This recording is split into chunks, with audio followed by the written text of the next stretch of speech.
என்ன அது இருந்தா அந்த காரை யார் ஓட்டுறன்னு எனக்கு என்ன தெரியும்? ஏங்க நீங்க வேற. இன்னைக்கு தஞ்சாவூர் மக்களோட இந்த வடம் திரைப்படத்தை பார்க்கறது ரொம்ப சந்தோஷமா இருக்கு. எல்லாருமே ரொம்ப நல்லா என்ஜாய் பண்ணி பார்க்குறாங்க. படம் பார்க்காதவங்களும் தேட்டரில் போய் பாருங்க. இது வந்து வடமாடு மஞ்சு விரட்டை பற்றியான ஒரு கதை. இதில் வந்து நான் மாடு வளர்க்குற ஒரு கதாபாத்திரத்தில் நடிச்சிருக்கேன்.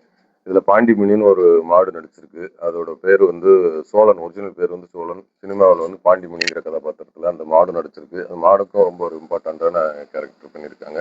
அப்புறம் இந்த படத்தில் வந்து நட்டி அண்ணன் வந்து நடிச்சிருக்கிறாங்க. அப்புறம் பாலசரவணன் அவர்கள் நடிச்சிருக்காங்க. ஆடுகளம் நரேன் அவர்கள், முனிஷ்காந்த் அண்ணன் மற்றும் நிறைய பேர் இதில் நடிச்சிருக்கிறாங்க.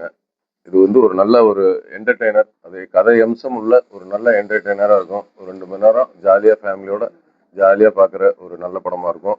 இந்த படத்துக்கு இமான் அவர்கள் இசையமைச்சிருக்காங்க. இமான் அண்ணன் அவரோட இசையில் வந்து பாடல்கள்லாம் ரொம்ப சிறப்பாக இருக்குது. ஆர்ஆரும் ரொம்ப நல்லா இருக்குது. இந்த படத்துக்கு வந்து ஆர்ஆர் ரொம்ப நல்லா உயிர் கொடுத்துருக்குன்னே சொல்லலாம் அவரோட இசையில். அது மாதிரி ஒளிப்பதிவு வந்து பிரசன்னா அவர்கள் பண்ணியிருக்காங்க. அவரோட ஒளிப்பதிவும் ரொம்ப சிறப்பாக வந்திருக்கு. படம் ரொம்ப சிறப்பாக வந்திருக்கு. பார்க்காதவங்களாம் தேட்டரில் போய் பாருங்க. உங்களுக்கு பிடிச்ச படமா இருக்கும் இந்த வடம் திரைப்படம்.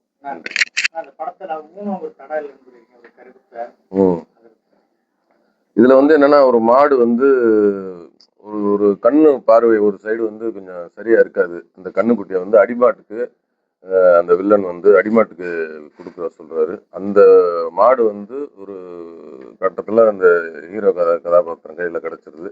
அதை வந்து எப்படி அந்த ஒரு கண்ணு தெரியாத மாட்டை ஒரு பழக்கி அந்த ஏரியாவிலே வடமாடு மஞ்சு விரட்டுல ஒரு முதன்மையான ஒரு மாடை ஆக்கி காட்டுறது தான் அந்த கதை. அதுல வந்து ஊனம் வந்து ஒரு குறை கிடையாது. எல்லாமே ஒரு நல்ல பயிற்சி எடுத்துக்கிட்டா எல்லாமே ஜெயிக்கலாங்கிறது இந்த வடம்படத்தோட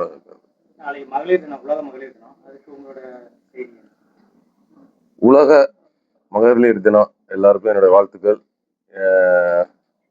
என்னுடைய இந்த நேரத்தில் வந்து எங்கள் அம்மாவுக்கும் சரி, என் மனைவிக்கும் சரி, என் பொண்ணு, அது மாதிரி இங்கே இருக்கிற என் அக்கா தங்கை எல்லாருக்குமே இந்த நேரத்தில் மகளிர் தின வாழ்த்துக்களை தெரிவிச்சுக்கிறேன்.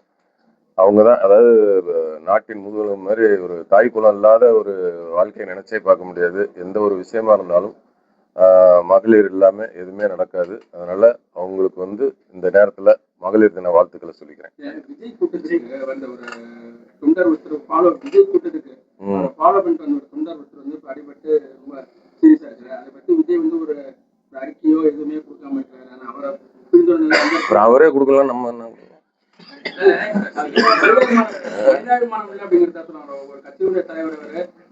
இல்ல, என்னன்னா கும்பல் கூடுங்க, கொஞ்சம் ஜாக்கிரதையா தான் நம்ம இருந்துக்கணும். ஒரு போறாங்கன்னா அந்த வண்டியை பின்தொடர்ந்து போறதெல்லாம் ரொம்ப தவறானதுதான். அது ஏன் அந்த அளவுக்கு இருக்கணும்? பிடிக்குதான் அவங்க மனசுக்குள்ள வச்சுக்கோங்க, எதிருங்க. அதுக்குன்னு விரட்டிக்கிட்டுலாம் போய் அதை பண்ணி நம்ம உயிரை பணைய வச்சு போகணுன்ற அவசியம்லாம் எனக்கு தெரிஞ்சு கிடையாது. அந்த மாதிரிலாம் பண்ணாதீங்க. இப்ப அந்த காரை யாரு வச்சிருக்கா? அதாங்க எனக்கு வேலை. நீங்க என்ன அது இருந்தா அந்த காரை யார் ஓட்டுறன்னு எனக்கு என்ன தெரியும்? ஏங்க நீங்க வேற.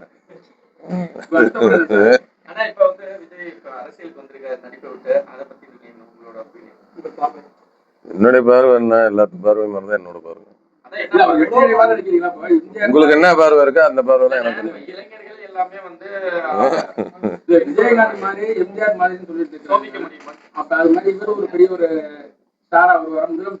தெரியல, எனக்கு அது தெரியல. இந்த 26ஆம் தேதி இந்த எலெக்ஷன் முடிஞ்சா தெரியும்.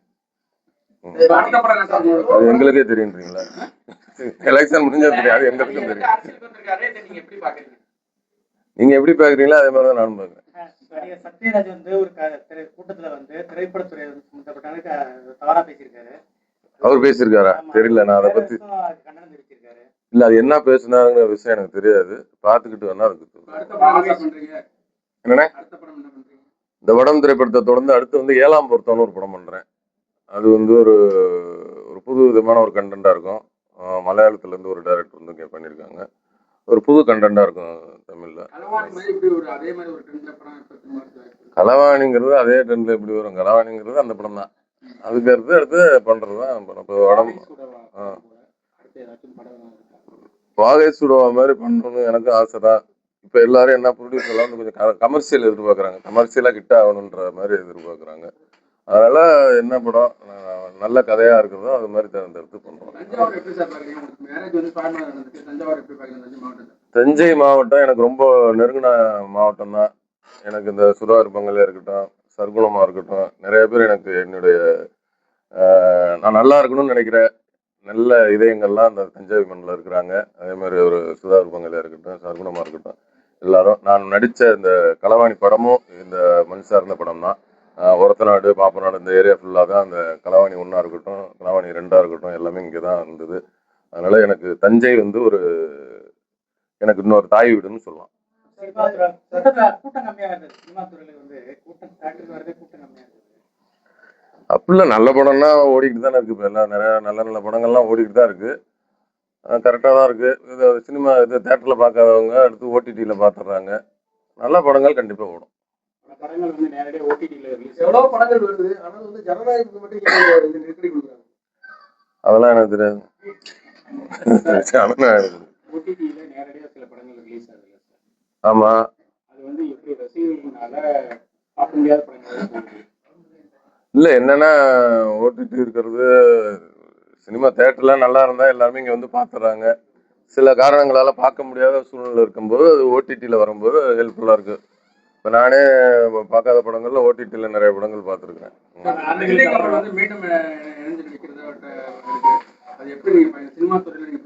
ஒரு ரசிகனா அந்த படத்தை பார்க்கறதுக்கு நானும் ஆவலாக தான் இருக்கேன். என்னங்க வேற என்ன எதிர்பார்த்தீங்க? இல்லை, என்ன எதிர்பார்த்தீங்கன்னு சொல்லுங்க.